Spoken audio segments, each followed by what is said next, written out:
It's time now for Scoop, our weekly conversation on international media and the political and economic headwinds confronting the industry.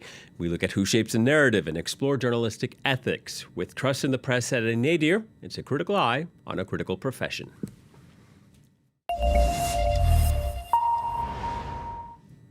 Imagine Rupert Murdoch espousing media pluralism. Today it's virtually unthinkable, but nearly half a century ago, that's exactly what he did. At the time, he was 36 years old. Here's a clip from a documentary by Australia's ABC on the budding media mogul.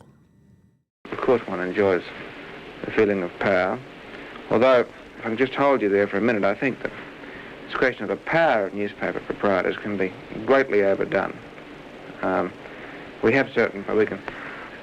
We have more responsibility than power, I think. The newspaper can create great controversies, stir up arguments within the community, discussion, can throw light on injustices, just as it can do the opposite. It can hide things.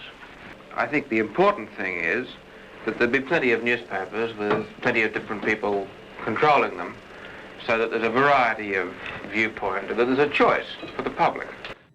Rupert was the son of a journalist. His father, Sir Keith Arthur Murdoch, was a war correspondent, later became an owner of various media. This is 7 News. Rupert Murdoch was born in Australia and took over the running of a small Adelaide newspaper called The News after his father's death. Throughout the 50s and 60s, Murdoch acquired a number of newspapers in Australia and New Zealand, including The Australian, The Daily Telegraph, The Herald Sun, just to name a few. Then he moved on to UK newspapers, purchasing The Sun and The Times. And after this, he moved to New York, gave up his Australian citizenship to become a US citizen in order to own a US television network, Fox Corporation. Fox News Media brings America together. America is watching. By 2000, Murdoch's News Corporation owned more than 800 companies in more than 50 countries. Over the past year and a half, there's been a legal battle to decide the next era. The dispute over the family trust has been the subject of intense interest inside and outside the family, as it would determine the future of a media empire that holds vast political sway across 3 continents. And this month, the succession plan to the family business was finally settled. Here's America's Today Show. This morning, a major plot twist in a real-life succession battle. The Murdoch family establishing a new trust that leaves Rupert Murdoch's oldest son, Lachlan, firmly in control of the family business. In exchange for the agreement, 3 of Lachlan's siblings will receive huge payouts for their shares and will step away from their roles at both News Corp and Fox. When you talk to investors, when you talk to current and former executives, all of them have been obsessed with this question of what is going to happen to the empire when the king is dead, right? That question has now been answered. So Lachlan now in charge of 2 media companies with a combined value of more than $40 billion and arguably even more influence. He is now one of the most powerful people in the world for decades to come. Joining us from Melbourne, Australia, is our guest, journalist and professor Matthew Ricketson. Hello to you, Matthew, and thank you for joining us on Scoop. You've been covering this throughout, and the Murdochs in general, for even longer. Was this the inevitable outcome? In hindsight, it looks like that. I mean, I'm happy to say I wrote several months ago that Lachlan and Rupert, in their application to the probate court in Nevada in America, had really copped a hiding from the probate commissioner. And it didn't look at all good. This was late last year, and there were, myself included, there were a number of people who thought that it all might go pear-shaped for Lachlan and Rupert. But if there's one thing that we have learned about his career is that he's a very, very determined person, and he almost always gets his way. Lachlan replacing his father, but Rupert is serving as chairman emeritus both at Fox and News Corp. So who do you think will have the final call? Well, Rupert is 94, and he perhaps at last is showing some signs of slowing down. I mean, when he actually stepped down as the chief executive and chairman in late 2023 to pave the way for his elder son Lachlan, it looked like he might step back, but he's been in the news a lot lately, as you've already alluded to, and not only the things you've talked about, but just literally in the last 24 hours, he's been at the banquet in England, where the American president, Donald Trump, had been invited by the government there in England and the royal family, and Rupert Murdoch was there. Just why he was there, it's not clear. There's speculation, and that speculation has to do with perhaps Donald Trump being the one who wanted him to be there so that they could have a bit of a discussion, perhaps on the side, about the lawsuit that Donald Trump has launched against News Corporation and Fox Corporation in the broad, more specifically the Wall Street Journal, one of their newspapers, which has published material about a bawdy birthday card that was given to Jeffrey Epstein, the late convicted pedophile. And Donald Trump is alleged to have signed that card and in a bawdy manner. The Wall Street Journal ran information about that. Trump has sued them for about $10 billion American. That case has been going for a couple of months. That is, the legal wranglings about that case has been going for a couple of months. So that's the speculation. I don't know if it's true, but that's what's being speculated. Right. And about that case, I mean, that's one of several where Donald Trump is taking on the media. Fox hasn't covered the Epstein affair like the Wall Street Journal has. It's been reporting on this nonstop, a lot of solid reporting. But do you think that Lachlan might get a lay of the landscape in the United States and might want the Wall Street Journal to perhaps toe the line? Good question. Nobody knows for sure, but Rupert Murdoch's history is that he doesn't cave in to politicians. I mean, historically, generally, he is the one who makes politicians quail, or he persuades them, or he duchesses them, he charms them.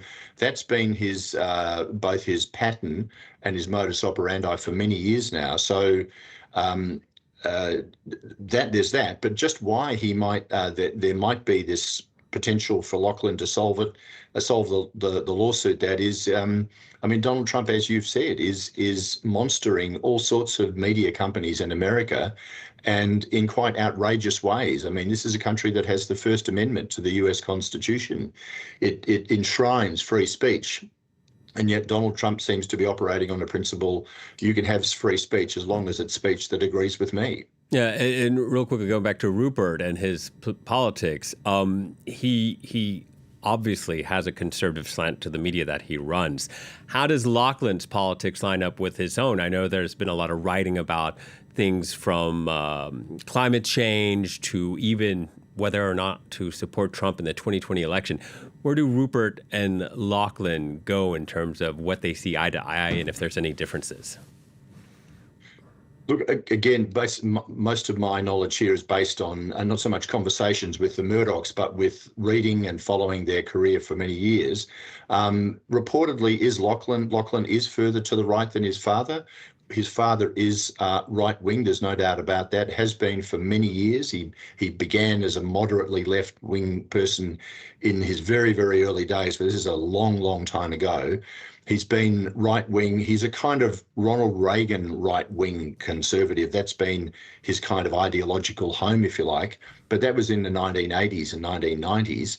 Now he's had to accommodate Donald Trump, who is not conservative in any political sense, really. He's radical in what he is trying to do and trying to upend the Constitution, trying to upend the way in which the judiciary operates, the way in which business operates, and so on. He's not a happy bedfellow for Murdoch, but Murdoch has always been commercially canny as well as politically engaged. Yeah, and so many people who have covered Rupert, like yourself, have said Rupert is one of a kind.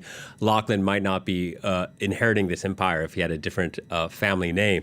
But that being said, he does have the empire now. He has the influence still to different media landscape, as you alluded to in the U.S. with all these lawsuits, Trump filing lawsuits against ABC, CBS, more recently the New York Times for defamation.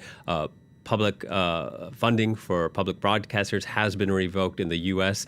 Jimmy Kimmel pulled off air. Stephen Colbert pulled off air. So do you think Lachlan might even make Fox more conservative to curry favor with Trump? Look, it's possible. One thing we've learned about the American president is you you can do, well, the only way to really secure his favour is to do exactly what he wants, when he wants, how he wants.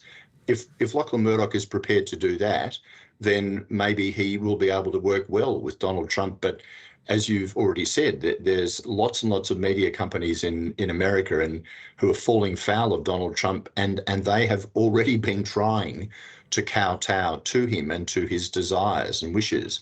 I mean, this is the way in which a bully operates. If you fold in the face of a bully, they will keep bullying you. There's only one way to really stop them, and that is to stand up to them. And that's difficult when you've got the president of one of the 2 or 3 main superpowers in the whole world. Yeah, and back to the family dynamics of all of this, there were some people that were thinking that perhaps James or some of the sisters might actually provide a sort of liberal protest, if you will, to the future of News Corp. Obviously, that's been decided that they're cutting ties with the family businesses. But were you surprised that they were willing to take this paycheck and cut ties rather than perhaps try to fight for a different path forward?